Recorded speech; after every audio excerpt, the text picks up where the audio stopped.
नमस्कार। आप देख रहे हैं प्राइम न्यूज़ और मैं हूं आपके साथ आलोक शुक्ला। उत्तराखंड प्राइम में आप सभी का स्वागत है।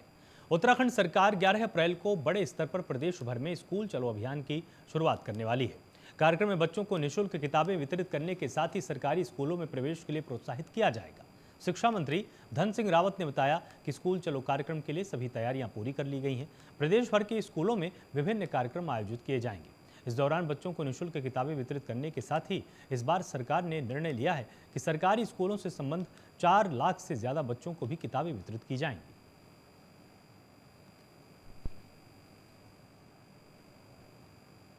देखिए, सबसे पहले तो मैं कहना चाहता हूँ कि इस बार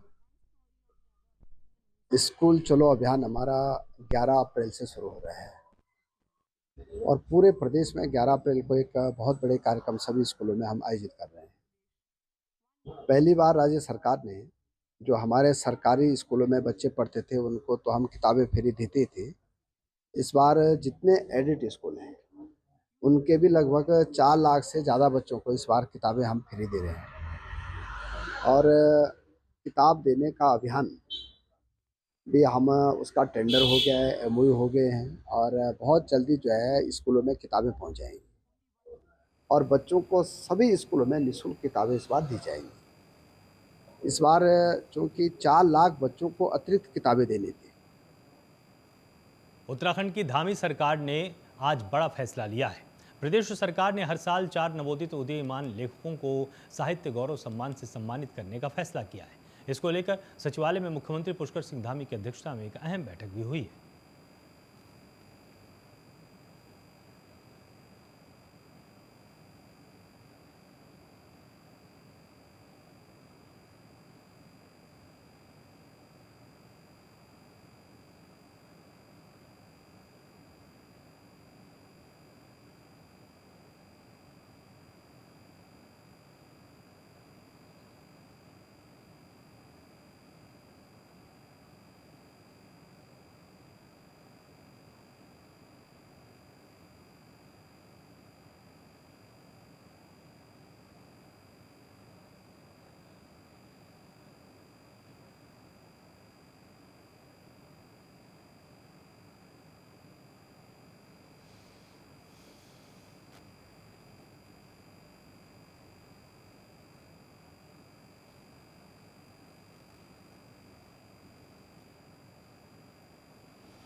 तो सरकार लेखकों को सम्मानित करने वाली है। इसके संबंध में महत्वपूर्ण बैठक भी मुख्यमंत्री पुष्कर सिंह धामी ने ली है और साहित्य गौरव सम्मान धामी सरकार अब आने वाले दिनों में देने वाली है। और उत्तराखंड भाषा संस्थान की अहम बैठक भी इस संदर्भ में हुई है।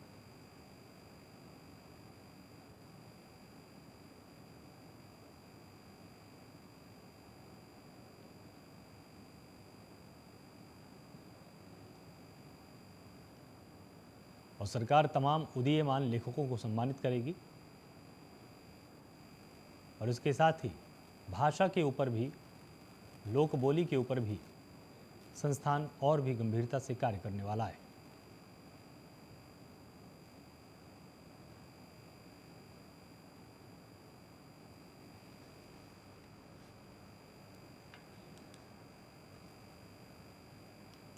उत्तराखंड परिवहन विभाग की खटारा बसों के संचालन और लगातार हो रही दुर्घटनाओं को लेकर मसूरी परिवहन विभाग कार्यालय के बाहर आक्रोशित लोगों ने धरना प्रदर्शन किया है और पुरानी बसों को हटाकर नई बसें संचालित करने की मांग उठाई गई है।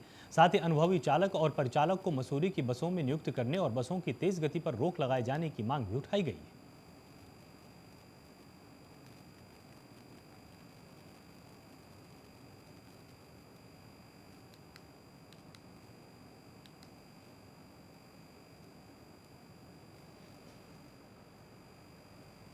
वित्त मंत्री निर्मला सीतारमण से मुख्यमंत्री पुष्कर सिंह धामी ने दिल्ली में मुलाकात की थी, जिसको लेकर सीएम धामी का कहना है कि केंद्र सरकार ने जिन योजनाओं में उत्तराखंड के लिए बजट जारी किया है उसको लेकर उन्होंने वित्त मंत्री का आभार जताया था। साथ ही देहरादून में सौंग नदी पर जो बांध बनाया जाना है उससे अगले 50 सालों तक देहरादून में पानी की कोई किल्लत नहीं होगी। इस उद्देश्य से बनाए जा रहे बांध को लेकर बजट की मांग भी की गई है। प्रधानमंत्री जी सारी चीज़ों से अवगत हैं, चूँकि जोशीमठ में पुनर्वास भी होना है, लोगों को मुआवजा भी मिलना है और आगे की योजना भी होनी है। तो एक जो पूरा का पूरा यहाँ से जो आकलन करके भेजा गया है, मैंने आदरणीय प्रधानमंत्री जी से उसके लिए भी अनुरोध किया है। उन्होंने मुझे आश्वस्त किया है कि निश्चित रूप से जोशीमठ के लोगों की सहायता के लिए भारत सरकार आगे आएगी। प्रधानमंत्री जी सारी चीज़ों से अवगत हैं, चूँकि जोशीमठ में पुनर्वास भी होना है, लोगों को मुआवजा भी मिलना है और आगे की योजना भी होनी है। तो एक जो पूरा का पूरा यहाँ से जो आकलन करके भेजा गया है, मैंने आदरणीय प्रधानमंत्री जी से उसके लिए भी अनुरोध किया है। उन्होंने मुझे आश्वस्त किया है कि निश्चित रूप से जोशीमठ के लोगों की सहायता के लिए भारत सरकार आगे आएगी।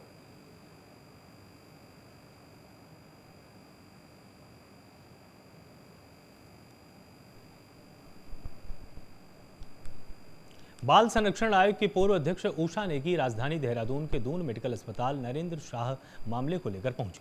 अस्पताल पहुंचकर उन्होंने दून मेडिकल कॉलेज के प्राचार्य आशुतोष सयाना और सीएमएस से मुलाकात की, जहां उन्होंने नरेंद्र शाह को डिस्चार्ज किए जाने और तत्काल ऋषिकेश एम्स के लिए रेफर किए जाने को लेकर सवाल खड़े किए। साथ ही दून मेडिकल कॉलेज अस्पताल में नरेंद्र शाह के अब तक के हुए मेडिकल टेस्ट का लेखा जोखा भी अस्पताल प्रबंधन से मांगा गया है, ताकि सुनिश्चित हो सके कि अकस्मात उनको ऋषिकेश एम्स अस्पताल के लिए रेफर क्यों किया गया।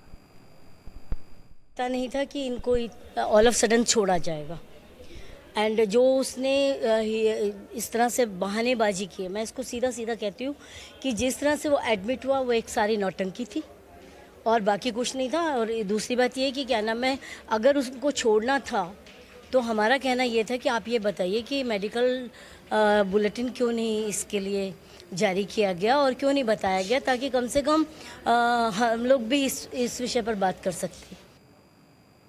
वक्त यहाँ पर एक छोटी सी ब्रेक का है, जल्द हाजिर होते हैं। ब्रेक के बाद आप सभी का स्वागत है। ऊधम सिंह नगर में भारी बरसात के चलते किसानों की फसल नष्ट हो गई थी, जिसको लेकर कांग्रेसी कार्यकर्ताओं ने तहसील गदरपुर परिसर में धरना प्रदर्शन कर तहसीलदार के माध्यम से मुख्यमंत्री को एक ज्ञापन सौंपा है। इस दौरान राजेंद्र पाल सिंह ने कहा कि जिस तरह से किसानों की फसल तहसील क्षेत्र में पूरी तरह से नष्ट हो चुकी है, उसका राज्य सरकार को संज्ञान लेते हुए हर तरह के कर्ज माफ कर देने चाहिए। किसानों को उचित मुआवजा भी दिया जाना चाहिए।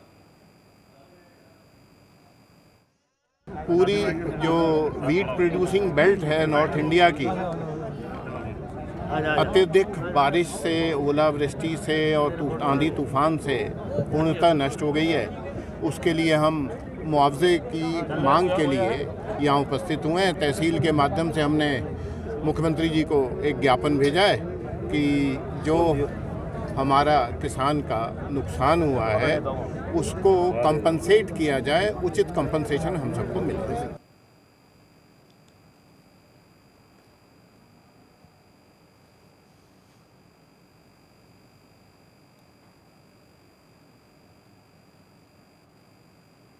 उत्तराखंड सचिवालय में आगामी चारधाम यात्रा को लेकर हाई लेवल बैठक हुई है और मंत्री सतपाल महाराज की अध्यक्षता में बैठक में अधिकारियों को कई दिशा निर्देश भी दिए गए।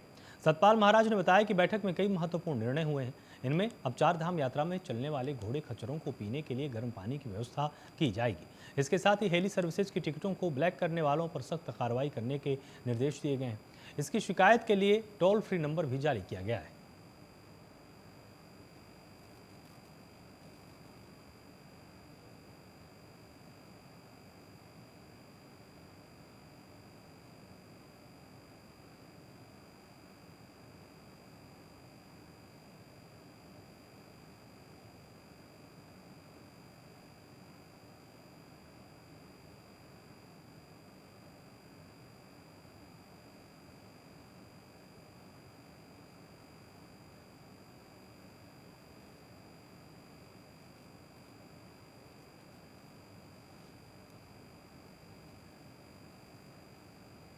पौड़ी तहसील के अंतर्गत राजस्व क्षेत्र के गांव की नाबालिग लड़की के साथ दुष्कर्म के आरोप में एक वाहन चालक को गिरफ्तार किया गया है। क्षेत्र के रेवेन्यू इंस्पेक्टर सुदामा सिंह ने बताया कि विकासखंड कोर्ट के एक गांव की रहने वाली नाबालिग लड़की के पिता ने राजस्व पुलिस को तहरीर दी थी कि उनकी पुत्री को एक व्यक्ति बहला फुसलाकर अपने साथ ले गया है और आरोप है कि आरोपी ने उनकी पुत्री के साथ जबरन शारीरिक शोषण करने के साथ ही किसी को न बताने का दबाव देते हुए जान से मारने की धमकी भी दी है।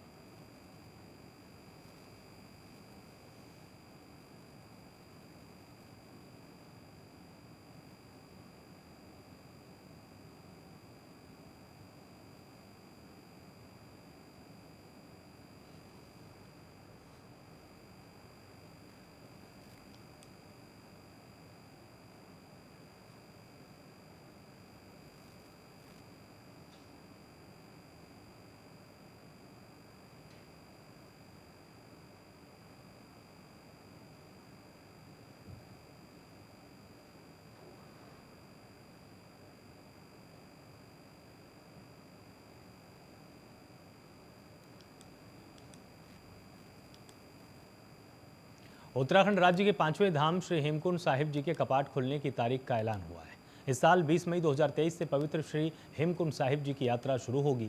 उत्तराखंड सरकार के सहयोग से यात्रा 20 मई 2023 से प्रारंभ कर दी जाएगी। वहीं इस साल 20 अप्रैल से भारतीय सेना के जवान हेमकुंड साहिब की गुरु आस्था पथ से बर्फ हटाने के लिए गोविंद धाम घांघरिया को प्रस्थान कर देंगे। गुरुद्वारा प्रबंधन समिति ने कपाट खोलने से पहले की तैयारियां लगभग पूरी कर ली हैं। शेष बचे हुए कार्यों में ट्रस्ट युद्ध स्तर पर जुटा हुआ है।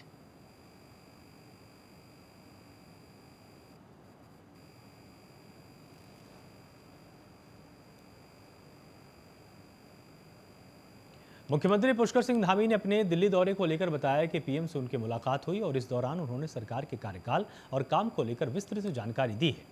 सीएम पुष्कर धामी ने बताया कि पीएम ने चारधाम यात्रा की तैयारियों के लिए भी जानकारी ली और चारधाम क्षेत्रों में किस तरह के काम किए जा रहे हैं इसके बारे में पूछा। सीएम पुष्कर सिंह धामी ने कहा कि उन्होंने पीएम को चारधाम यात्रा में आने का निमंत्रण दिया है। इसके साथ ही कुमाऊं के आदि कैलाश और मायावती आश्रम में आने का निमंत्रण भी दिया गया। सीएम ने कहा कि पीएम ने भरोसा दिलाया कि वो जल्द ही कुमाऊं के धार्मिक स्थलों में भी आएंगे। प्रधानमंत्री जी का उत्तराखंड की भूमि से एक विशेष लगाव है और उन्होंने अनेकों बार इस बात को सभी जगह कहा है और कहा ही नहीं है जो उनके द्वारा प्रधानमंत्री बनने के बाद जिस प्रकार से हमारे राज्य को इतनी सारी योजनाएं, लाखों करोड़ की योजनाएं प्रदान की हैं, अनेकों ऐसे कार्य जिनके बारे में हम केवल सोचते थे वो सब काम लगातार धरातल पर उतर रहे हैं। उनको स्वीकृति प्रदान हो रही है। जो कई दशकों से रुकी हुई योजनाएं थी उन योजनाओं को भी स्वीकृति प्राप्त हो रही है। तो मैं उनका आशीर्वाद लेने के लिए और प्रदेश के लिए जो काम माननीय प्रधानमंत्री जी के नेतृत्व में हुए उनका धन्यवाद करने के लिए और जो राज्य की हम लोग तमाम प्रकार से जो योजनाएं बना रहे हैं, जो योजन कर रहे हैं, उन सब की भी मैंने उनको जानकारी दी है।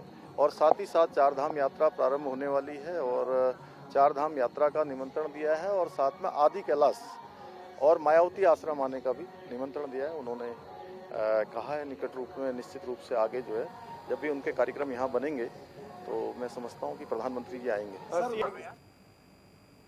उत्तराखंड क्रांति दल ने सिंगटाली मोटर पुल निर्माण को लेकर पौड़ी गढ़वाल एडीएम इलागिरी से मुलाकात की। सिंगटाली मोटर पुल निर्माण का कार्य कई सालों से लंबित पड़ा है, जिसके लिए सिंगटाली पुल निर्माण संघर्ष समिति लगातार संघर्ष करता रहा है।